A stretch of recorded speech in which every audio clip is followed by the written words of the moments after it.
C.S. Lewis paints the differences between souls in hell and souls in heaven through conversations between them in his book, The Great Divorce. Saints in heaven try to convince those in hell to come up with them. But even though the souls from hell are miserable, they prefer their misery to being with God, despite being welcome to come to heaven. Reginald? Reginald, is that you? Why is it you? Hello, Pam. Where's Michael? Do you have Michael with you? No, it's just me. He's up there, far up in the mountains. What's going on, Reginald? Why didn't Michael come to see me? Well, things don't work that way here, Pam. It's different from where you came from. Michael wouldn't even be able to see you. You're invisible to him. And it's like you're a ghost. He'd stare right through you. Why can you see me then? Well, I've been trained for this sort of work. Work? Work, Reggie? Is that what I am to you? Pam, please. Look, Reginald, I want to see my son. Oh, it's not like we're hiding him from you, Pam. It's just that you're not solid enough yet. Okay, that's ridiculous. He's my son. Of course he could see me. Well, things are different here, Pam. I mean, in heaven, they don't work that way. There's no darkness here. When you eat the food here, you'll fill up. You can have your son here. All right, well, then tell me what it is I need to do. Tell me what I do so that I can go see Michael. Well, the first step is the hardest, but then you'd be ready, and then Michael would be able to see you. But you're going to have to want someone other than Michael. There's going to have to be a germ of desire for God to start this process. Of course, I knew it. Religion and all that. How dare you? How dare you bring religion into this? You, of all people.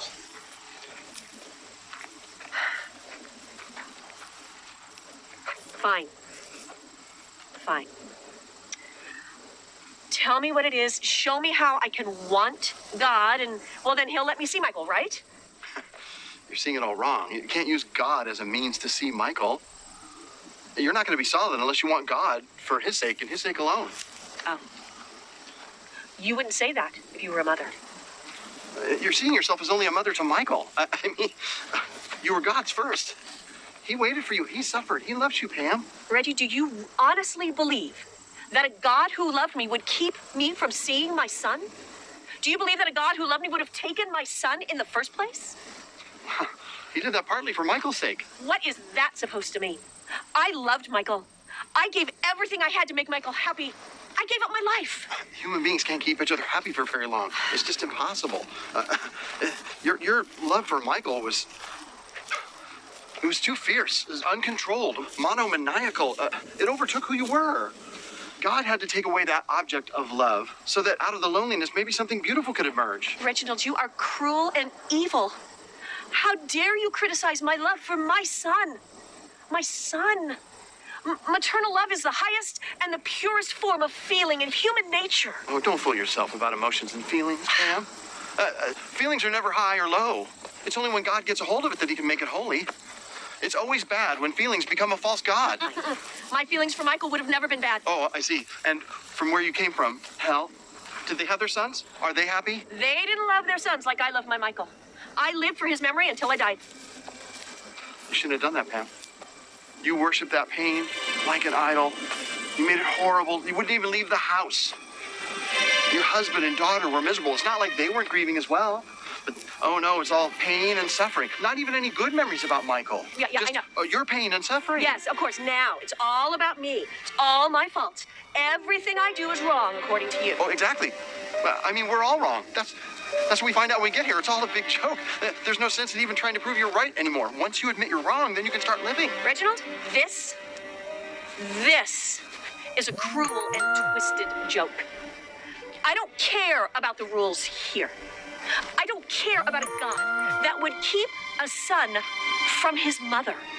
Nobody has the right to do that. Not even your God. He is my son. Mine. Yours? Yes, mine. You didn't make it. Excuse me? Have you forgotten you didn't even want to have a baby? Who told you that? That's a lie. Besides, it's none of your business. I hate this place. I hate your religion. I hate your God. I despise your God. I believe in a God of love. Yet you don't even have enough love in your heart to forgive even your brother, or your husband, or your daughter. Oh, of course. Now it's all about you. Don't worry yourself And about it, Pam. You can't hurt me. You can't hurt anyone here. Pam?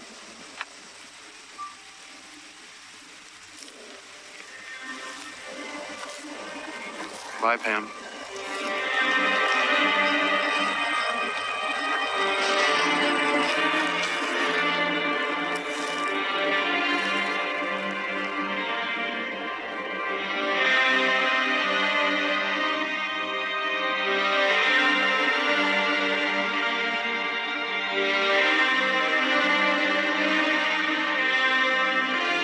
In fact, nowhere in the Bible does anyone ever ask to get out of hell. In the book of Revelation, when judgment is being poured out over sinners, they are not repenting and asking for forgiveness. Instead, they are cursing God. They may not want to be in that fire of their addiction, but they hate God enough to prefer the fire instead of being with Him. Prominent atheists today remark they would rather spend an eternity in hell than acknowledge God as their Lord.